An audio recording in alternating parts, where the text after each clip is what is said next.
Elle dit, voici ce qu'elle dit. Elle dit, pasteur, mon mari à l'église, il est comme un ange. Il est gentil avec moi, il est gentil avec tout le monde. Mais à la maison, c'est un diable. Donc j'ai pris mes affaires et je suis venu déposer à l'église. On va vivre ici. Wow. Tu vois? Des fois, ça peut être dans la volonté du Seigneur, mais chicane. Parce que nous n'appliquons pas les paroles du Seigneur. Mais des fois aussi, ça peut ne pas être dans la volonté du Seigneur. Ah là, ça c'est un autre niveau. Ouais. J'ai une autre question. Tout à l'heure, la sœur Carole a dit qu'il y a d'autres personnes qui se marient, en fait, ils forcent les choses. Et là, moi, j'ai une question. Je me dis, il y a certaines personnes qui peuvent forcer, mais ces personnes-là, ils peuvent changer. Par exemple, quand ils se marient, par exemple, ils ont forcé. Comme par exemple, des fois, on voit dans le monde, il y a certaines personnes qui forcent les choses. Et là, ça tombe beau qu'ils se marient. Même si, par exemple, il y a des gens qui ont dit non, tout ça, mais ils se marient, tu vois. Ouais. Et là, moi, je me dis, mais ça peut changer. Oui, ça peut changer. Tout peut toujours s'arranger. Hein? Tout peut s'arranger. Mais le fait de le forcer va probablement venir aussi avec des conséquences que tu ne veux pas. Tout peut s'arranger. C'est comme, je vous donne un exemple. Abraham a essayé d'aider Dieu à accomplir la promesse. Est-ce que la volonté de Dieu n'est pas arrivée? C'est arrivé quand même, mais avec des conséquences. Donc on peut toujours forcer, mais tu ne veux juste pas les conséquences. Je vais vous donner un petit exemple. Hein? C'est comme il y avait un couple, ils étaient dus pour se marier. Ils étaient vraiment dus, tout est correct, tout va bien. Mais ils étaient tellement pressés qu'ils sont tombés dans le péché. Et la fille est tombée enceinte.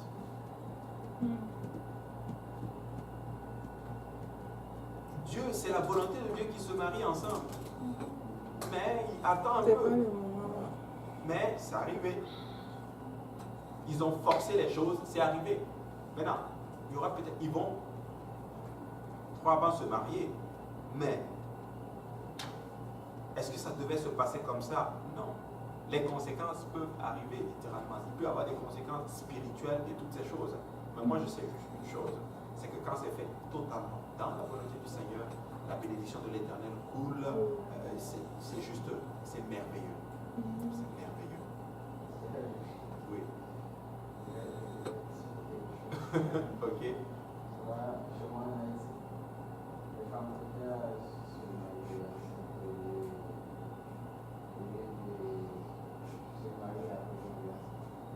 Ouais, bah ça c'est partout mon frère. Dans partout il y a ça. Les gens ne veulent plus respecter les principes. Non, c'est pas juste respecter. C'est d'un côté c'est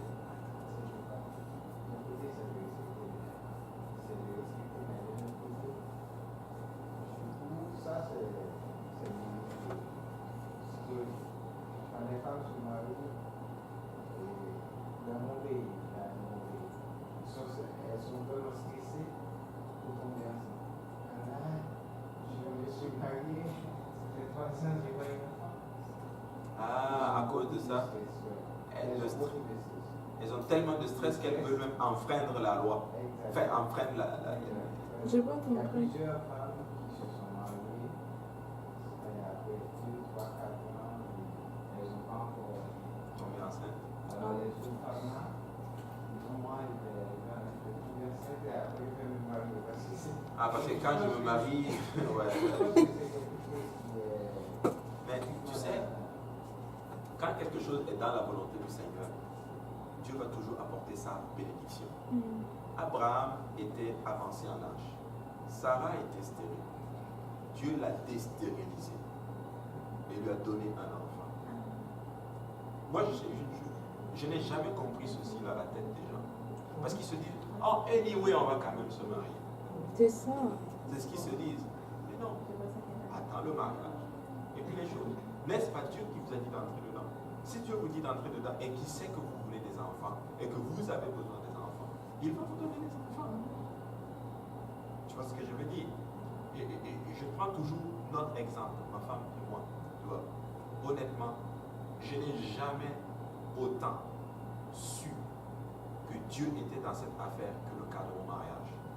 j'ai souvent fait des choses où je suis sûr à 80% que c'est la volonté de Dieu, 75% c'est la volonté de Dieu, 85-90%, mais je n'ai jamais vu à 100% que ça là c'était vraiment du Seigneur. Quand on est rentré, ces choses qu'on avait besoin, Dieu nous les a données comme ça. Pour nous montrer juste que vous avez suivi ma volonté, je vais vous montrer aussi que je suis en accord avec vous. Notre Dieu est fidèle. Nous, si nous nous faisons confiance, je t'assure, tu ne vas pas regretter.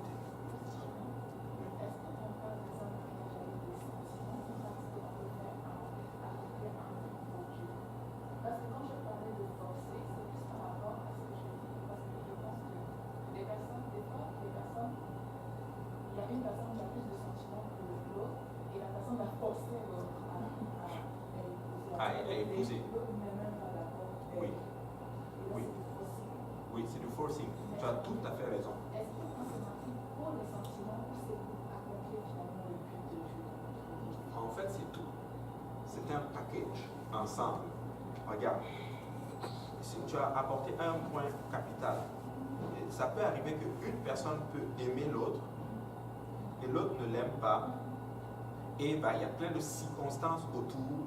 Et des fois, ça va même arriver que même les gens autour, les enfants de Dieu, les amis de la personne, ou les frères de la personne, ou les soeurs de la personne, vont l'encourager. Exemple, je vous donne un exemple. Tel frère aime telle soeur. Okay? Bon, tel frère aime beaucoup telle soeur. Telle soeur, on n'est même pas, elle n'a pas vraiment des sentiments pour tel frère. Mais tout le monde voit, oh, c'est un bon frère, vas-y, non, si tu loupes ça, c'est pas bon. Oh, regarde. Mais la sœur, elle n'a pas de sentiment pour le frère. Tu vois, on ne pousse pas quelqu'un dans le mariage. Il faut que ça soit mutuel là. Amen. J'aime, tu m'aimes. Amen. Moi, je n'ai pas envie de rentrer dans le mariage de quelqu'un que je n'aime pas, qui ne m'aime pas là. Tu vois? Ou surtout, je me rends compte, je n'ai pas envie de rentrer dans un mariage en sachant que en fait, elle aimait quelqu'un d'autre. Tu vois ce que je veux dire? Donc, voilà pourquoi. Hein? Oui, tu parles avec la personne. Il faut être clair.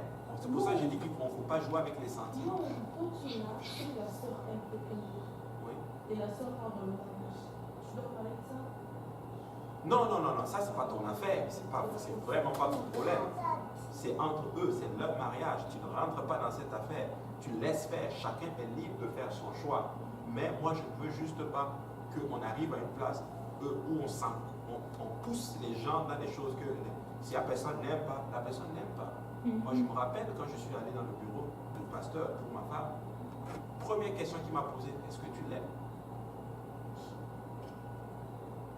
Amen. Après, à un moment donné, je vais être honnête avec vous, à un moment donné, j'ai cherché à avoir son avis. Je l'ai même provoqué pour qu'il me dise, ok, c'est la bonne femme pour toi. Il ne m'a pas dit un mot, il est resté bouche bée. Je suis rentré dans la voiture avec lui jusqu'à ce qu'il m'a déposé chez Yannick. Il est resté comme ça, il est resté calme, il n'a pas parlé. Il a réfléchi, prends ta décision, tu viens me voir. Mais oui. Et des fois, c'est ce que nous faisons. Voilà pourquoi, quand quelqu'un, par exemple, vient vous voir, oh, j'aime, ok, parfait. Tu l'aimes, Dieu t'a dit, ok, si la personne t'aime aussi, que c'est la volonté de Dieu, allez, vous avez parlé aux dirigeants spirituels, c'est correct. Go, alléluia, c'est votre mariage. Nous, on n'est pas dedans. Parce que quand vous allez vous marier là, moi, je ne suis pas dedans. Surtout, moi, je ne veux juste pas que. Parce que votre fille, elle va souffrir. Votre fille spirituelle. Non, c'est. Il y a toujours. Il y a toujours des conseils qu'on va donner. Ce que les gens ne comprennent pas, c'est ceci. Les gens veulent que le pasteur dise c'est l'homme pour toi. Non. Le pasteur enseigne les principes. C'est à vous de prendre les principes pour les appliquer dans votre vie sentimentale, dans notre terme. Et pour pouvoir, notre terme, être heureux dans votre mariage. Mais je donne un exemple. Ce n'est pas à moi de choisir ton mari. C'est vrai. Amen. Ni même au pasteur aussi de choisir ton mari ou ta femme ou quoi que ce soit. C'est toi qui dois dire, ok, moi je veux juste te dire, ok, voici ce que j'observe, voici ce que je pense, mais if you want, c'est votre mariage, et puis voilà, et puis voilà. Aussi simple que ça. Ben, je voulais juste ajouter quelque chose. Moi, je trouve aussi c'est bien comment vous faites parce que si par exemple, toi, en tant que pasteur, vous dites oui, ok, c'est lui. C'est quand ça va aller mal, la personne va dire c'est toi qui m'avais dit de l'épouser. Après, là, il faut tomber sur toi alors que. Mais c'est déjà arrivé. Il y a une sœur, quelqu'un qui a épousé quelqu'un alors que l'homme de Dieu lui a dit ok, bon, pour le moment, je ne vois pas que la personne est déjà dans le Seigneur. Tu vois, ça c'est vraiment des fois ce qu'on va te dire en d'autres termes. Exemple, je vais être honnête avec vous. Si tu m'amènes quelqu'un qui n'est pas rempli du Saint-Esprit, baptisé au nom de Jésus, qui ne fréquente pas la maison du Seigneur, qui n'est pas sérieux, je vais te dire non. Je vais te dire, je ne pense pas que c'est la personne pour toi. Ou du moins, je vais te dire, peut-être que c'est la personne pour toi, mais attends un peu. Tout simplement. Mais c'est ton choix. Si tu dis, moi je vais l'épouser quand même, ok, on va faire un mariage. Et c'est arrivé, quelqu'un a épousé quelqu'un comme cela. Et vous savez quoi? Ils ont divorcé aujourd'hui. Et la fille a dit ceci spécifiquement. Moi, je ne comprends pas pourquoi le pasteur ne m'a pas obligé à ne pas l'épouser. Oh, il t'avait dit avant. Donc, appel de mariage, là, c'est très important. Donc, tu as soulevé quelque chose d'important. Il y a les sentiments, il y a le but de Dieu, il y a plusieurs facteurs qui entrent en jeu. Il ne faut pas aller dans un mariage juste parce que j'ai envie de me marier, ou bien même pour assouvir les désirs sexuels, on va le dire, de grandes personnes. Ce n'est pas ça le but du mariage. C'est rien ça. Le mariage, vous allez vivre toute votre vie ensemble. Il faut qu'il y ait comme une fusion. Il faut qu'il y ait une communion ensemble. Il faut que vous soyez heureux ensemble. Je refuse de rentrer dans un mariage où je vais être triste. C'est ça. Quand tu rentres dans un mariage, c'est pour être heureux. C'est pour être joyeux. C'est pour être jovial. C'est pour être content. Une femme qui va te pousser à servir Dieu. Une femme qui va t'amener au ciel. Et que toi aussi, tu vas l'amener au ciel. Mais si, et souvent, ce qui arrive, c'est qu'il y a un sentiment seulement d'un côté. Mais il n'y a pas vraiment le même sentiment de l'autre côté. Tu vois, il ne faut pas que ça soit comme cela. Amen. Et l'autre chose que vous devez comprendre, l'amour, ce n'est pas une question de sentiment seulement. Oui, c'est un choix. Voilà pourquoi, quand les gens se marient, quand il n'y a plus de sentiments, ils divorcent. Tu choisis d'aimer. Ah, là, je pensais à autre chose. Hein? Mais oui. J'ai dit, tu choisis d'aimer. Bien entendu. C'est pour ça que quand tu entres seulement pour les sentiments, quand les sentiments vont finir, tu vas quitter. Les sentiments finissent. Les sentiments, c'est juste pour un laps de temps. Il y a des moments où il y a le love, le feu, alléluia, je t'aime. Oh, moi aussi je t'aime. Ah, moi aussi je t'aime. Ah, moi aussi je t'aime. Jusqu'à ce qu'un beau matin vous vous réveillez. Ok, alléluia, bon, écoute, là. Et puis là, qu'est-ce que tu fais? C'est une décision d'amour. J'ai décidé, c'est fini. J'ai décidé que c'est cette femme. Le reste, je mets une croix dessus. Hein? Oui, Clémence, on va s'arrêter là. Je pense que c'est compliqué. Je sais que c'est très compliqué, l'amour. C'est très compliqué, les relations, le mariage. Voilà pourquoi c'est très important de faire très attention, de ne pas se précipiter. La seule façon de bien réussir cela, c'est juste de faire l'œuvre de Dieu tranquillement. Et Dieu va faire venir littéralement la personne qui est bonne pour toi, tout simplement. Amen. Moi, avant de me marier, je ne cache pas ceci, je ne veux pas enterrer ces témoignages. Avant que ma femme n'arrive à l'église, il y avait une autre femme, une autre sœur à l'église, dont j'avais les yeux, et ça allait très bien. comprenait très bien. La personne, c'est vous, la personne même était même plus en feu là-dedans que même moi, littéralement. Tu vois. C'était bien, bien, bien tranquille. Et du jour au lendemain, boum, j'ai juste compris que c'était juste pas la personne pour moi. Parce que si c'était la personne pour moi, jusqu'à ce que ma maladie arrive. Et j'ai rendu grâce à Dieu. Béni soit le nom du Seigneur. Mais je n'ai pas recherché le mariage. Je vous assure, ce n'était pas dans mes plans de me marier au moment où je me suis marié. C'était même pas dans ma tête. Au moment où je ne m'attendais pas à être marié, bah, Dieu dit tu vas être marié. Donc, c'est délicat. On ne peut pas enseigner dessus. On peut enseigner des principes, mais c'est délicat.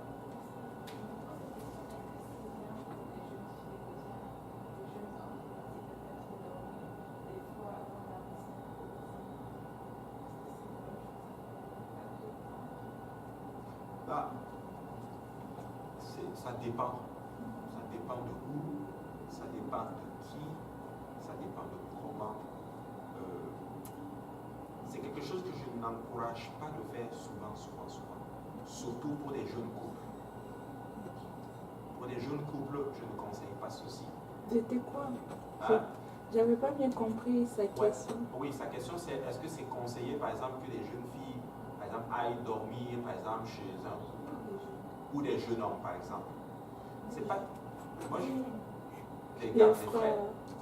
Les jeunes filles vont chez les non, peut-être si quelqu'un s'est marié, des personnes se sont mariées de partir dormir. Ouais, je ne conseille pas cela, surtout pour des jeunes couples. Quand vous venez de vous marier, vaut mieux que vous restez ensemble. Moi, je conseille vraiment pas beaucoup cela. Et hein? Non, il ne faut pas faire cela parce que c'est pas bon. Les gens disent souvent qu'il faut laisser 2 ans tranquilles. Un an tranquille. Oui. Et pourquoi même tu vas aller dormir là? C'est ça. Pourquoi tu ne vas pas dormir chez ta soeur qui est célibataire comme toi?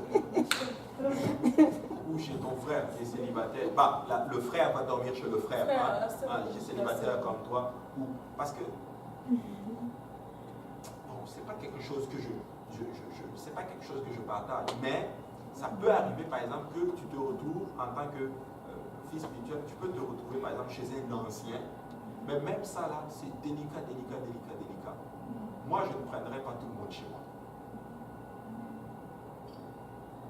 Parce que je peux des fois ressentir l'esprit qui est derrière. Il y a des jeunes filles qui sont allées dormir littéralement chez des couples et la jeune fille a failli faire tomber le gars.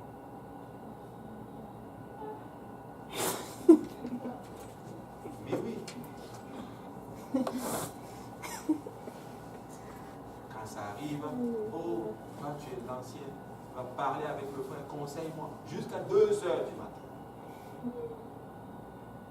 Ah ouais, puis sa femme est où? Mais je sais pas. Il faut confiance. 2 heures du matin, il dort chez toi. C'est juste un exemple que je dis. Ok. Tu vois? Mais ce n'est pas des choses que je conseille, honnêtement. C'est ça. Oui, dans ce cas, il y a des circonstances où ça arrive où l'un d'eux demande bien dormir. Plus fort. Je dis que dans ce cas, il y a des circonstances qui arrivent où l'un d'eux demande oh, viens à la maison dormir. Ok. Puis tu viens. Peut-être parce que tu es proche, peut-être on va dire de la sœur, mais pas tout le temps, mais ça arrive. Ouais, peut-être que toi tu dois juste dire ok, non, c'est correct, juste là, non, ça va aller là. En fait, c'est très subtil. Hein? C'est très subtil. L'autre peut dire viens, mais qu'est-ce qui te garantit que son mari ou sa femme est en accord? Elle lui dit. Hein? Elle lui dit. Ok, tu dis ok, non, tu dis ok, parfait. Comme je dis, c'est du cas par cas. Moi, personnellement, j'ai dit moi, ok? Maintenant, j'évite vraiment de trop généraliser. Moi, je ne le ferai pas. Je ne vais pas le faire parce que, écoute, vous venez juste de vous marier, et non, passer du temps ensemble, et ainsi de suite, c'est tout. Et je ne vais juste pas aller. Pas parce que quelque chose va se passer, c'est juste que des fois, il y a certaines choses qu'il ne faut juste pas faire. Il ne faut juste pas faire. Regarde, imagine toi tu vas là-bas par exemple. On ne le souhaite pas. On le souhaite mais vraiment pas. Et que par exemple un jour, tu es par exemple dans la salle de bain. Et lui il ne sait pas, boum, il ouvre la porte. Et juste le fait de te voir, il n'y a rien qui s'est passé. Mais il y a quelque chose qui s'est passé dans le spirituel. Tu vois ce que je veux dire? Donc c'est ça que je dis. Quand quelqu'un, par exemple, veut d'abord venir dormir chez nous, par exemple, ma femme va me dire, ah, il y a telle personne qui peut venir dormir, penses-tu que c'est correct? Ok, good, bien. En général, la personne vient, je ne suis même pas au courant. Parce que quand la personne arrive, des fois, moi je suis en train de dormir, moi je pars, ou la personne est partie.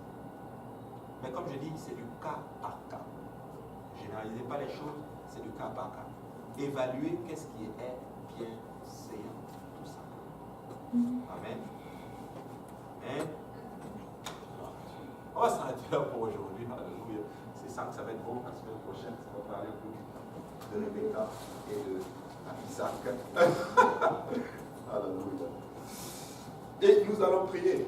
Qui est-ce qui veut prier? Qui sa sœur? Emmanuela va prier. Ok, prie. Élevons la voix au Seigneur. Papa, nous voulons nous grâce, Papa, nous voulons élever, Papa, nous voulons te dire merci pour ce moment et nous partageons ta présence, Papa. Nous te disons merci, Papa, pour ces paroles que nous avons entendues, Éternel Papa. Je prie, Éternel Papa, que ces paroles que nous avons entendues, tu portes des fruits, Papa, dans nos cœurs, Éternel des années, Papa. Papa, merci encore, Éternel Papa, pour ton servant, Éternel Papa, pour ton serviteur, Pasteur Abou, Éternel Papa, pour l'avoir mis, Éternel Papa, dans ce monde aussi, Éternel Papa, pour annoncer ton évasion, Éternel Papa, pour nous enseigner, Éternel Papa. Éternel, je prie encore, Éternel Papa, que tu me donnes encore le Saint-Esprit, Éternel Papa. Oh, Éternel Papa, que ta main soit sur lui, Éternel Papa, que nous puissions encore nous réunir ici, Papa, la semaine prochaine, Éternel Papa, que tu nous gardes encore, que tu nous amènes, Papa, dans nos endroits, Papa, dans nos maisons respectives, Éternel Papa, saint et sauve, Éternel des amis, afin que nous puissions encore nous rassembler ici la semaine prochaine. Oh, Éternel, c'est dans ton précieux nom que nous avons prié. Au nom de Jésus, au nom de Jésus.